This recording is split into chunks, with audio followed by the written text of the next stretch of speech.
Hi everyone, I am Lap-Loi Chung from the National Center for Research on Earthquake Engineering and from Departments of Civil Engineering, National Taiwan University and National Chung University.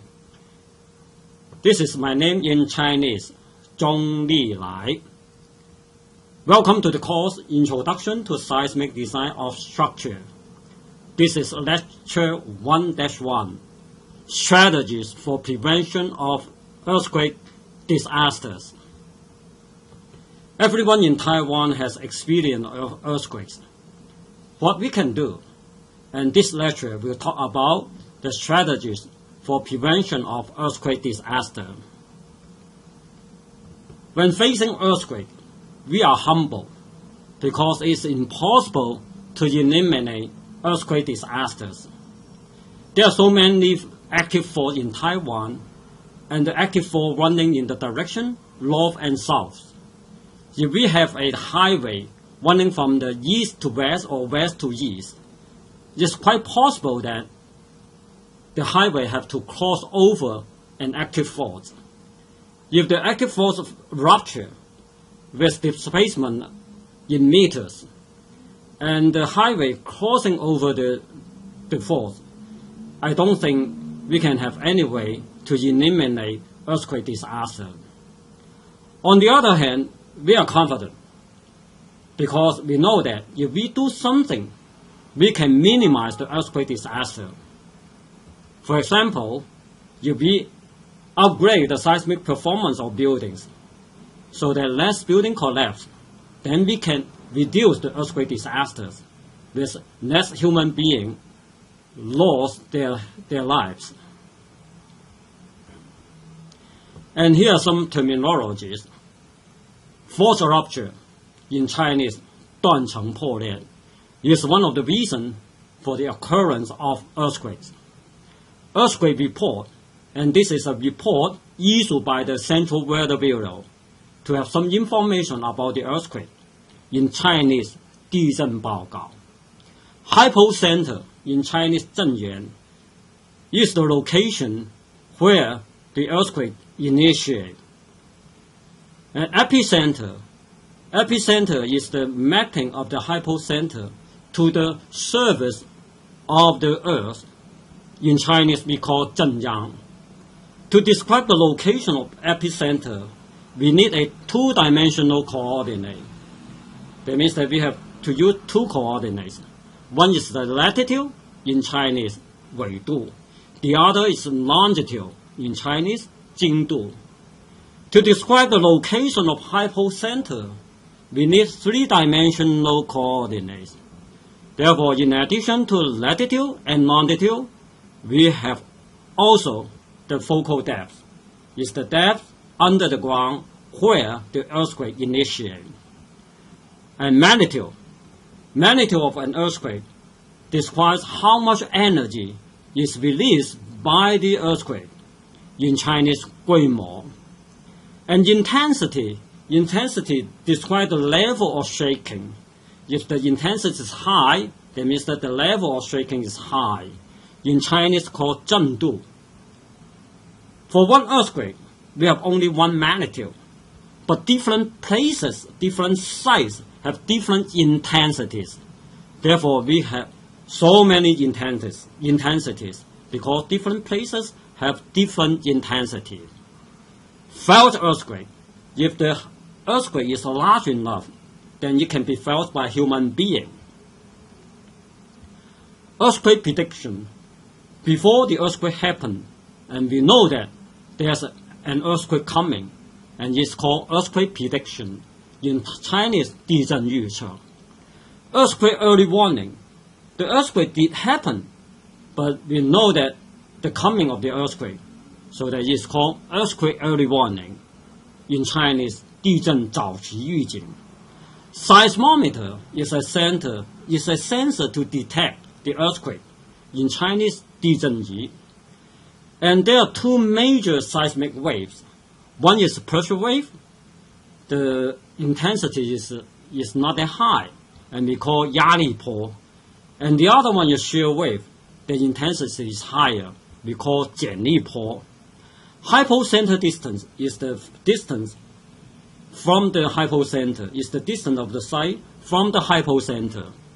And in Chinese we call 正圆距离. Epicenter is the distance of the site from the epicenter. In Chinese we call 正央距离. Taiwan earthquake loss estimation system tells us, in Chinese, 台湾地震损失评估系统. According to this system, we can estimate the earthquake under certain scenario earthquake. Scenario simulation, that means that we can simulate the scenario under certain earthquake. Earthquake loss estimation, early loss estimation, 早期损失评估系统. That means that before reconnaissance, we know the level of the disaster and also the distribution of the disaster. Hook is the hook of the transverse reinforcement, in Chinese called 弯钩. Seismic design is the design of the structure according to the seismic code.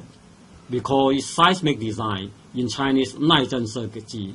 Seismic construction is the construction according to the construction guideline.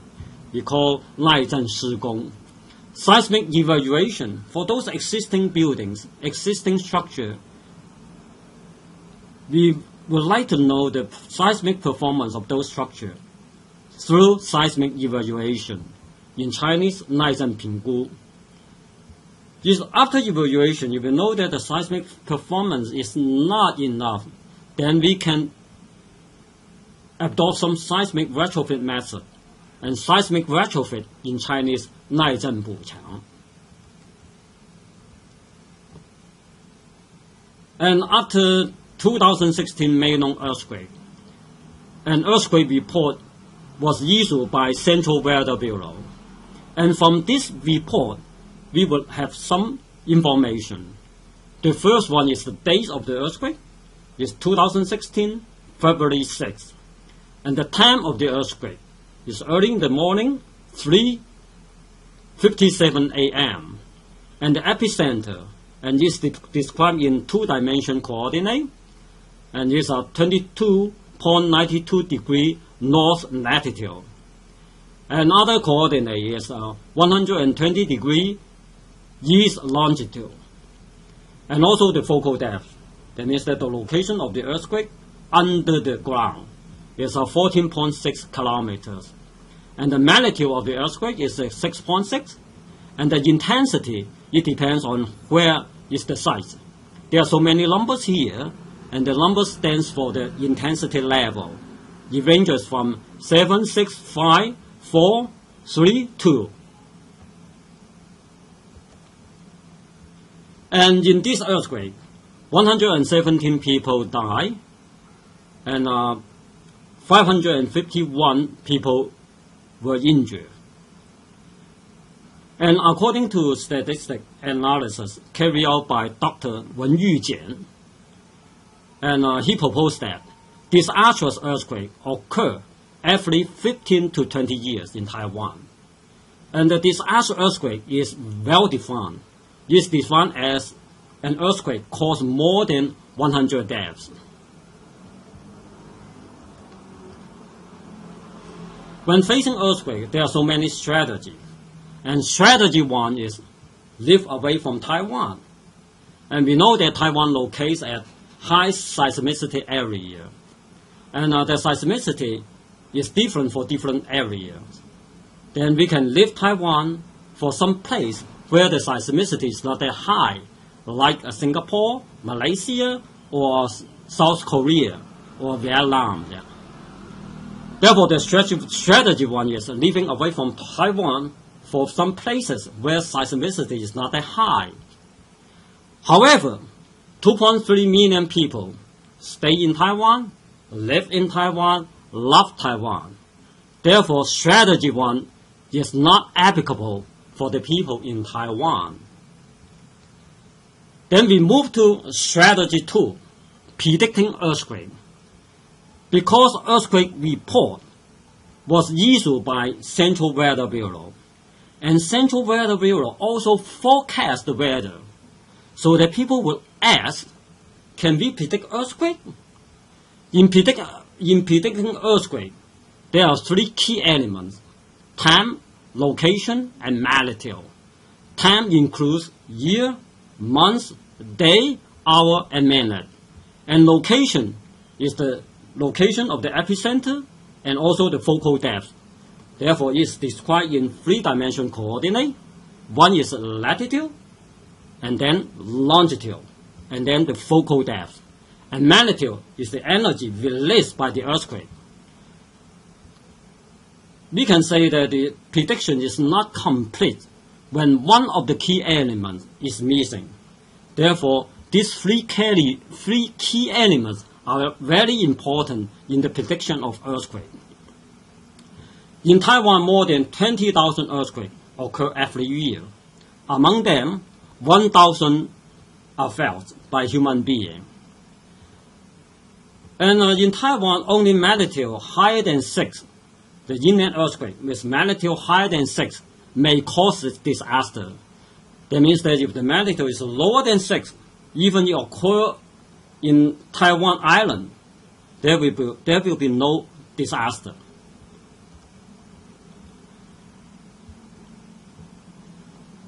And we know that energy released by earthquake with magnitude 7 is 32 times that with magnitude 6, and 1,000 times that with magnitude 5. Therefore, the variation of magnitude is quite high, and the energy release is very, very different. I mean, in the magnitude. Yeah. Okay, if one guess that there's an earthquake tomorrow. We know that the guess is a wide guess, but it's a good guess. And there's a very high chance of guessing right. The chance of guessing right is very high, because we go to the previous slide. There are more than 20,000 earthquakes every year. If one guesses there's an earthquake tomorrow, the chance of guessing right is very, very high. But without the accurate information about magnitude and the location, this guess is not applicable for evacuation and prevention of earthquake, because we cannot escape to the open space every day. Therefore, this kind of prediction is not applicable. Okay, if we guess that there's a disastrous earthquake in 15 to 20 years, from a statistic analysis, the chance of guessing right is very high.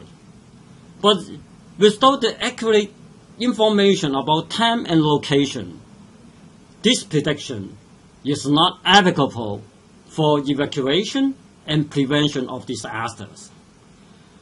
Therefore, the prediction of earthquake is not mature. I mean, it's not accurate to be announced. It's not accurate enough to be announced, and it's not applicable for evacuation, and it's not applicable for prevention of disaster. Therefore, strategy 2 is not mature enough to be applicable. And we move to strategy 3, early warning. In the previous disaster, we predict earthquake. That means that before the happening of earthquake, we know that it will happen. That's a strategy 2. But in strategy 3, the earthquake did happen. It really happened. It happened. And we can have a warning before the arrival of seismic earthquake. And then we can, making use of this warning time, we can do something for disaster prevention. In early warning, there are 2 methods. One is a regional earthquake early warning. We detect the earthquake from the station near the epicenter, so that we can issue the warning signal to the places further away. As we know, the speed of electronic signal is about 300,000 kilometers per second. But the speed of seismic wave is much slower. It's about 3.5 to 6.5 kilometers per second. So that we make use of the speed difference so that we can have the warning signal running faster than the seismic wave. But the epicenter is unknown in advance. We don't know where's the epicenter. In order to have the sensor next to the epicenter, therefore we have to deploy a monitoring network of seismometer all over the island, so that no matter where is the epicenter, we always have a station nearby, so that we can send a signal to the place that is farther away from the epicenter. In addition to regional earthquake early warning, we have another method called on-site earthquake warning. In the regional earthquake early warning, we need a network of seismometers. And in the on-site earthquake early warning, only one seismometer is needed. As we mentioned before, we have two major seismic waves. One is P wave, the other is wave. The other is S wave. The pressure wave, the speed of the pressure wave is about 6.5 kilometers per second. Therefore, the pressure wave is faster, but the amplitude of the pressure wave is lower. Therefore, it's not that destructive. And the speed of the shear wave is lower, 3.5 kilometers per hour. It's lower, but the amplitude is higher, the intensity is higher, and is more destructive. Therefore, we make use of the speed difference. Upon the arrival of P wave, then we can issue the warning signal before the arrival of S wave. By using this method, only one seismometer is needed. For the site, we just deploy one seismometer. Then upon the arrival of P wave, then we can issue the warning signal before the arrival of S wave. And this is a signal taken in 2016 Meilong earthquake. And for this site, the epicenter distance is 7 kilometers away from the epicenter. And the intensity is 215 Gauss, 250 Gauss. And the warning time is 3.77 seconds. And this is plot of the ground acceleration in up and down direction. This is a plot in north-south direction. This is a plot in east-west direction.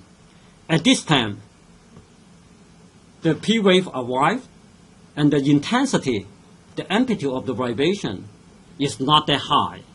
And at this time, the S wave arrived, and the intensity is much higher.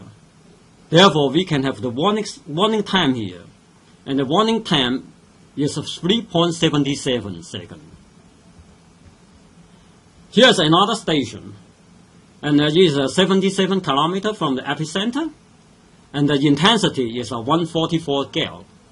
Because this site is farther away from the epicenter, therefore the intensity is smaller. For the previous one, is closer to the epicenter, therefore the intensity is higher. And this one is farther away from the epicenter, therefore the intensity is smaller. Okay, this up and down acceleration, ground acceleration, north-south ground acceleration, east-west ground acceleration. And at this point, the P wave arrives, and then after 12.59 seconds, the S wave arrives. Therefore, we have a warning time, 12.59 seconds. For the site that's farther away from the epicenter, we have a longer warning time. For the site close to the epicenter, we have a shorter warning time. Therefore, for the sites near the epicenter, the intensity, the level of shaking is higher, and the risk of disaster is higher, and the early warning is more demanding. But the warning time is shorter because it is close to the epicenter. And for the sites far away from the center, far away from the epicenter, the level of shaking is lower, the risk of disaster is lower, and the early warning is the demanding of early warning is not that high, but we have a longer warning time.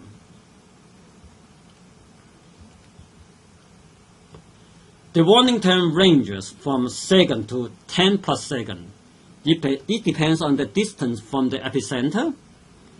For the people on the first floor, they can escape to the open space.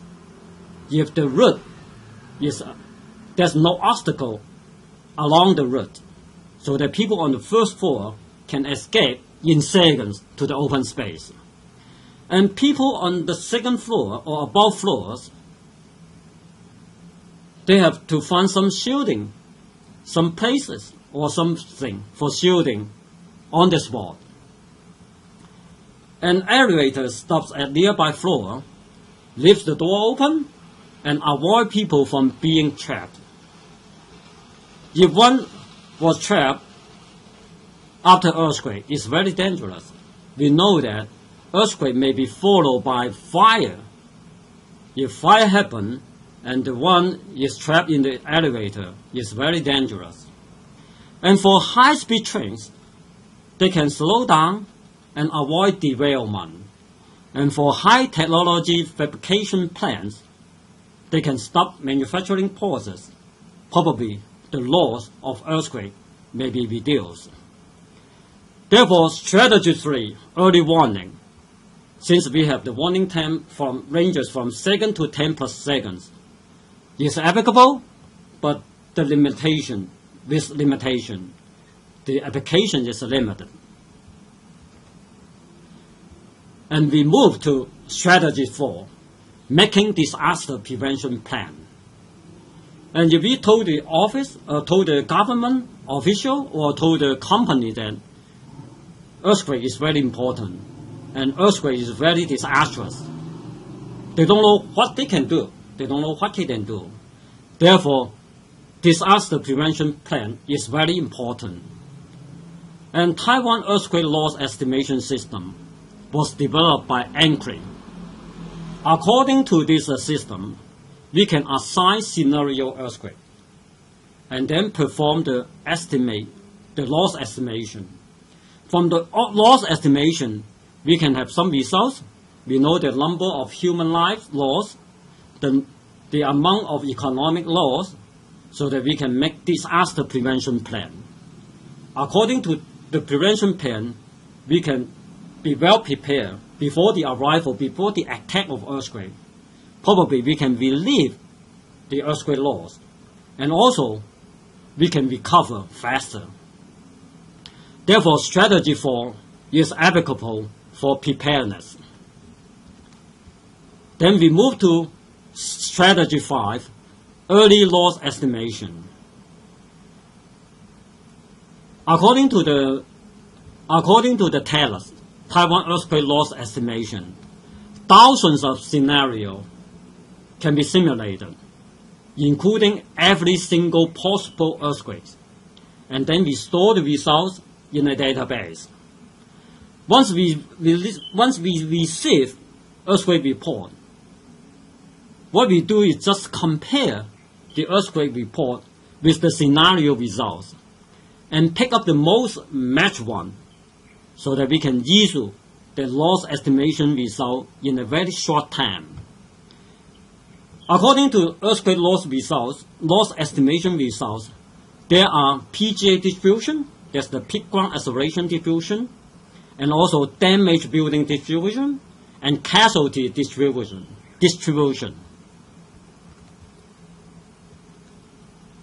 Since thousands of scenarios has been prepared, therefore minutes after receiving earthquake report issued by the Central Weather Bureau, then we can generate the loss estimation results.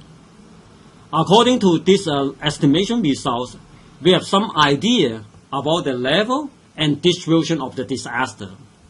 Then before reconnaissances, we can deploy rescue resources so that we can reduce secondary disaster like fire, diseases.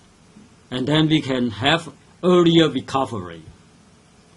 Therefore, strategy 5 is applicable for emergency response. And here's an example according to 2016 Meilong earthquake.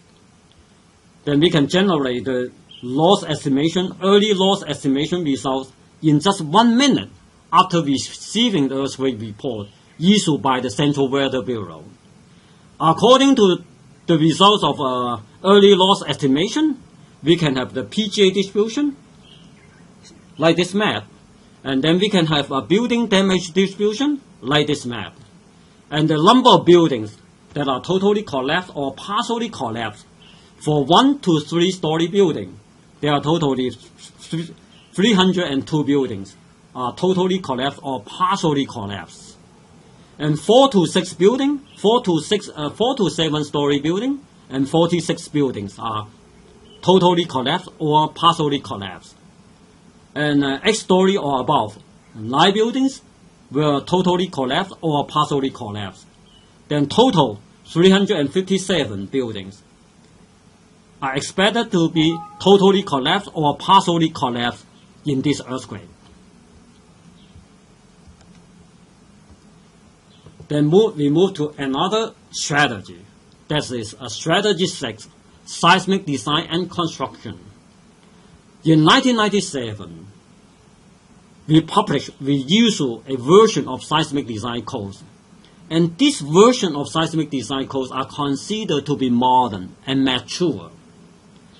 And in 1999, Chichi earthquake happened. And because we learned from this earthquake, the construction workers are more willing to follow the construction guidelines so that the seismic construction can be put into practice. It can be really put into practice after 1999. Since 1997, the seismic design codes are mature and modern. And in 1999, construction patterns can be put into practice so that for buildings built after 1999, no serious damage was found in 2016 Meilong earthquake.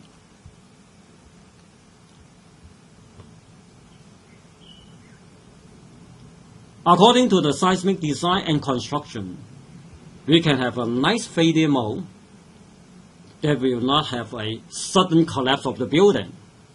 Then we can have a strong column and weak beam so that we don't have a pancake failure. Then there will be no soft and weak story. And the seismic detailing is good.